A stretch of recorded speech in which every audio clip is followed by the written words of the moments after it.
10 টাকা হবে না? 10 টাকায় 10 মিনিট, 20 টাকায় 20 মিনিট।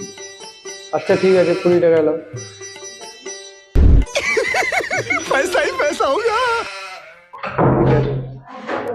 দাদা দাদা 10 টাকায় হবে না? 10 টাকা হবে না, 10 টাকায় 10 মিনিট, 20 টাকায় 20 মিনিট। ঠিক আছে, 20 টাকাই লাও। समझ रहे हो समझ रहे हो আরে এটা কি কাজ করছে? 10 টাকায় 10 মিনিট, 20 টাকায় 20 মিনিট, দেখে আসতে হবে আমাকে। और अभी तो रुको, क्लाइमैक्स अभी बाकी है। দাদা এখানে কি 10 টাকায় 10 মিনিট, 20 টাকায় 20 মিনিট, বুঝতে পারলাম না। তবে তো বুঝতে পারবি।